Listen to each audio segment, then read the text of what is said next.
Assalamualaikum warahmatullahi wabarakatuh. Halo semuanya, apa kabar?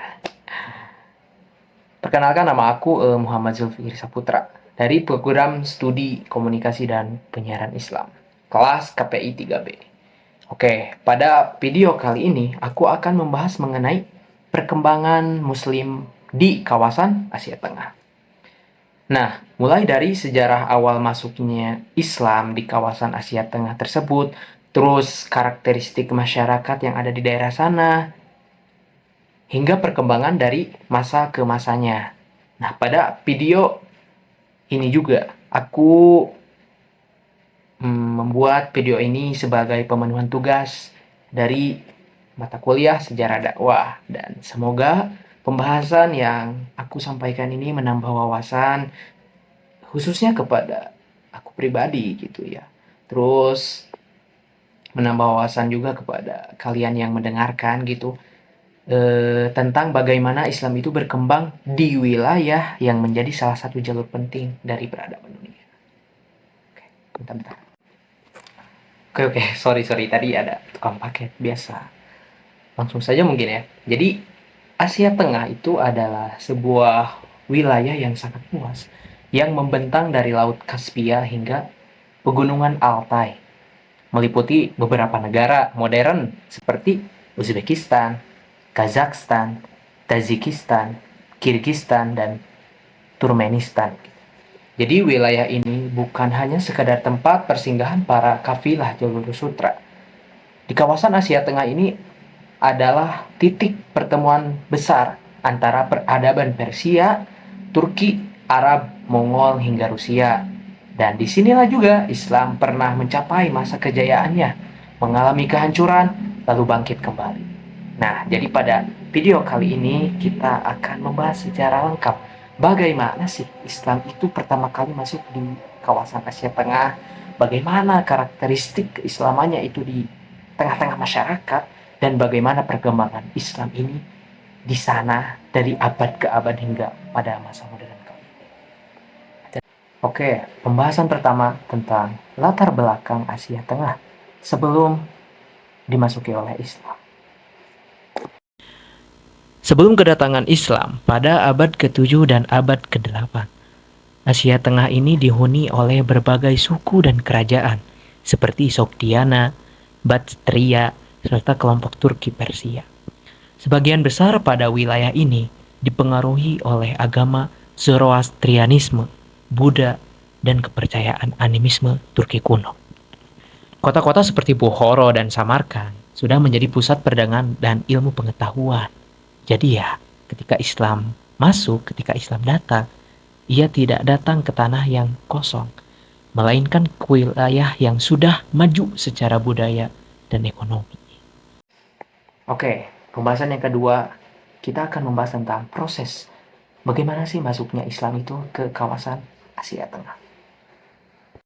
Islam mulai masuk ke Asia Tengah itu pada masa dinasti Umayyah, khususnya melalui ekspedisi Qutaibah bin Muslim sekitar tahun 705 sampai 715 Masehi.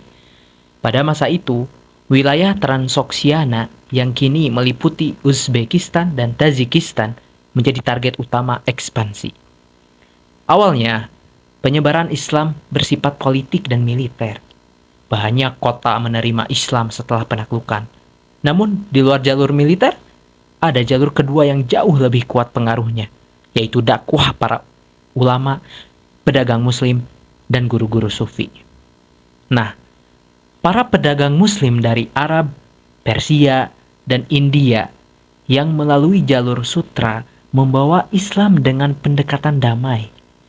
Mereka membangun relasi ekonomi, berdakwah melalui teladan, serta mendirikan komunitas-komunitas kecil muslim di kota-kota dagang seperti Samarkand, Bukhara, dan Tashkent. Dalam waktu 2 abad, masyarakat Asia Tengah ini perlahan-lahan mulai memeluk Islam. Mereka menyerap ajaran Islam sambil tetap mempertahankan identitas lokal mereka. Menuju bagian ketiga, kita akan membahas tentang masa keemasan Islam di kawasan Asia Tengah. Pada abad ke-9 hingga abad ke-12, Asia Tengah masuk dalam masa keemasan Islam. Banyak dinasti lokal seperti Samaniyah turut memperkuat perkembangan agama dan ilmu pengetahuan. Kota Bukhara dijuluki sebagai Kuba Islam dari timur. Nah, pada masa ini banyak ulama besar lahir di Asia Tengah. Seperti Imam Bukhari sebagai penyusun Sahih Bukhari, Imam At-Tirmidzi, Al-Biruni, ilmuwan universal yang sangat terkenal, juga Ibnu Sina atau seorang filsuf dan dokter besar. Madrasah, perpustakaan, dan pusat studi perkembangan pesat. Tradisi ilmu keislaman, filsafat, astronomi, kedokteran, dan matematika pun mencapai puncaknya. Di kawasan Asia Tengah ini menjadi jantung ilmu pengetahuan dunia Islam dan sangat berkontribusi pada sains global. Masuk ke bagian yang keempat, yaitu karakteristik keislaman di kawasan Asia Tengah. Islam di Asia Tengah ini memiliki karakter yang sangat-sangat unik dibandingkan wilayah yang lainnya. Yang pertama, kental dengan tradisi tasawuf. Banyak torekat sufi besar lahir di sini, seperti Naksabandiyah yang berpusat di kota Bukhara. Tasawuf ini juga berperan besar dalam mendekatkan masyarakat lokal dengan Islam melalui pendekatan spiritual yang damai. Kedua, Islam berbaur dengan budaya Persia dan Turki. Hal ini sangat terlihat dalam seni kaligrafi, arsitektur, musik, dan sastra. Penyair besar lahir seperti Alisher Navoy juga mempengaruhi perkembangan spiritual Islam di wilayah ini. Yang ketiga, tradisi madrasah sangat kuat. Jadi pada sistem pendidikan Islam ini menyebar di seluruh Asia Tengah dan bertahan selama berabad-abad, bahkan ketika berada di bawah kekuasaan asing. Jadi karakteristik-karakteristik ini membuat Islam di kawasan Asia Tengah ini tumbuh sebagai Islam yang ilmiah, filosofis, namun tetap spiritual. Lanjut. Oke, pembahasan yang selanjutnya itu pembahasan keberapa ya? Kelima kalau nggak salah ya. Itu tentang tantangan besar. Yang pertama ada dari invasi Mongol. Pada abad ke-13, Asia Tengah ini mengalami kehancuran yang sangat-sangat besar akibat invasi Mongol di bawah Genghis Khan. Banyak kota hancur, seperti perpustakaan dibakar dan ulama-ulama terbunuh.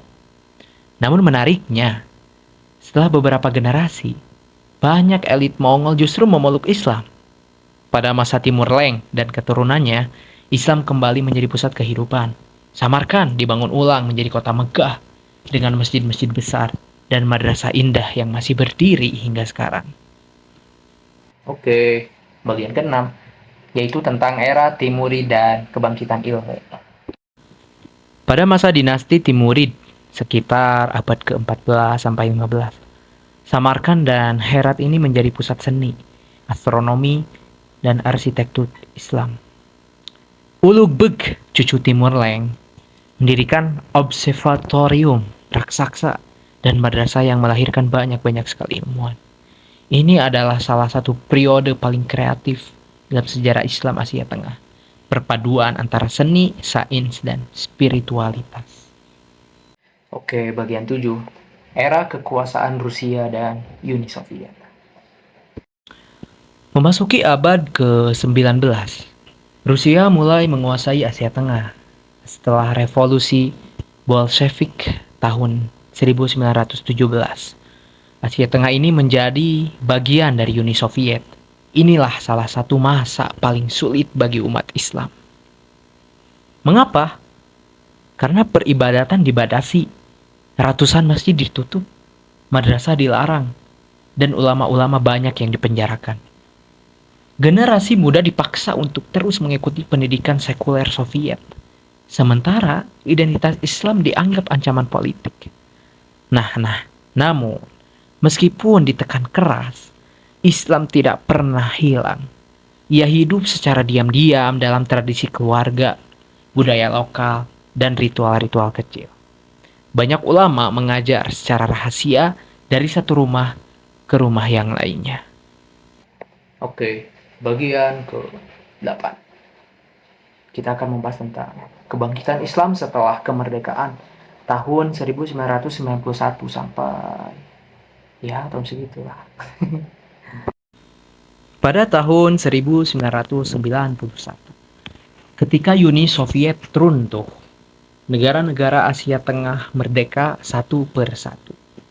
Setelah puluhan tahun ditekan, umat Islam kembali bebas mengekspresikan keimanannya. Masjid-masjid kembali dibuka dan diperbaiki. Ribuan masjid baru berdiri di Uzbekistan, Kazakhstan, dan Tajikistan.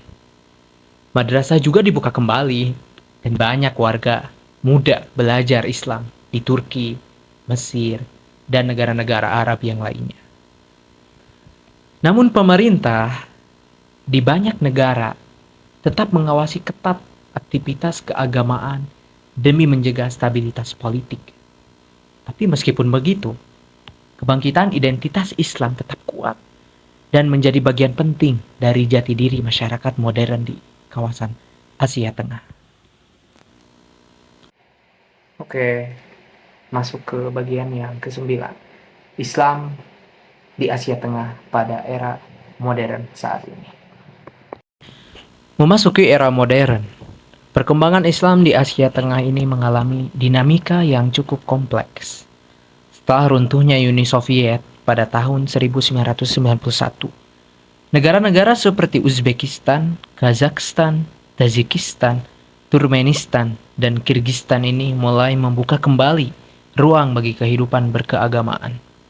Masjid dan madrasah dibangun kembali, serta identitas keislaman yang sempat ditekan selama rezim Soviet mulai tumbuh lagi di tengah-tengah masyarakat.